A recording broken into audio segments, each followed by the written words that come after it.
നമസ്കാരം, പ്രവാസി മലയാളിയിലേക്ക് സ്വാഗതം. ഇന്ത്യയിൽ നിന്ന് UAE-യിലേക്ക് വരുന്ന ചാർട്ടേഡ് വിമാനങ്ങൾക്ക് കൂടുതൽ നിയന്ത്രണങ്ങൾ പ്രഖ്യാപിച്ച് രംഗത്തെത്തിയിരിക്കുകയാണ് UAE അധികൃതർ. തലയെണ്ണി ടിക്കറ്റ് നൽകി യാത്രക്കാരെ ചാർട്ടേഡ് വിമാനത്തിൽ കൊണ്ടുവരാൻ അനുവദിക്കില്ലെന്നാണ് UAE ഏവിയേഷൻ അധികൃതരുടെ നിലപാട്. യാത്രാവിലക്ക് നിലവിൽ വന്നതിന് ശേഷം ഇന്ത്യയിൽ നിന്ന് അടിയന്തരമായി UAE-യിലെത്തേണ്ടവർ ചാർട്ടേഡ് വിമാനങ്ങളെയാണ് ആശ്രയിച്ചു വന്നിരുന്നത്. പരമാവധി 8 യാത്രക്കാർക്കാണ് ഇത്തരം വിമാനങ്ങളിൽ UAE-യിൽ എത്താൻ സാധിക്കുന്നത്. പല ട്രാവൽ ഏജൻസികളും യാത്രക്കാരിൽ നിന്ന് 4 ലക്ഷത്തോളം രൂപ ഈടാക്കി ഇത്തരം വിമാനങ്ങളിൽ യാത്രക്കാരെ എത്തിക്കുന്നതായി അധികൃതർ വ്യക്തമാക്കി.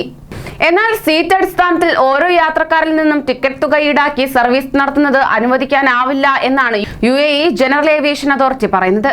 ഈ വിമാനങ്ങൾ എല്ലാ അർത്ഥത്തിലും സ്വകാര്യ വിമാനങ്ങളോ ബിസിനസ് വിമാനങ്ങളോ ആയിരിക്കണമെന്നാണ് അധികൃതർ മുന്നോട്ട് വയ്ക്കുന്ന നിബന്ധന എന്നത്.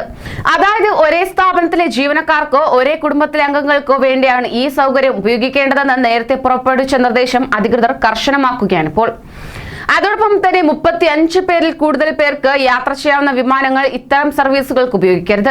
8 പേരിൽ കൂടുതൽ ആളുകളുമായി വരുന്ന വിമാനങ്ങൾക്ക് അനുമതി നൽകേണ്ടതില്ലെന്നും അതോറിറ്റി നിർദ്ദേശിക്കുകയാണ്.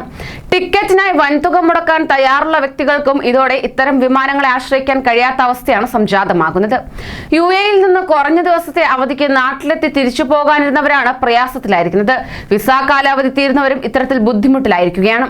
6 മാസത്തിൽ കൂടുതൽ നാട്ടിൽ കഴിഞ്ഞാൽ തിരിച്ചു പോകാൻ പ്രയാസം ഏർപ്പെടുന്ന സാഹചര്യവുമുണ്ട്. യാത്രാവിലക്ക് ദീർഘിപ്പിച്ചതോടെ വീണ്ടും പ്രതിസന്ധി ഉടലെടുത്തിരിക്കുന്നു.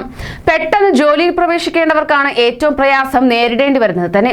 നിയന്ത്രണം നീങ്ങിയതിനു ശേഷം പോകാൻ കഴിഞ്ഞാലും അതത് രാജ്യങ്ങളിലെ ക്വാറന്റൈൻ വ്യവസ്ഥ പാലിക്കേണ്ടതിനാൽ ജോലിയിൽ പ്രവേശിക്കുന്നത് വീണ്ടും വൈകുമെന്ന ആശങ്കയുമുണ്ട്. കൂടുതൽ പ്രവാസി വാർത്തകൾക്കായി ഈ ചാനൽ സബ്സ്ക്രൈബ് ചെയ്യൂ.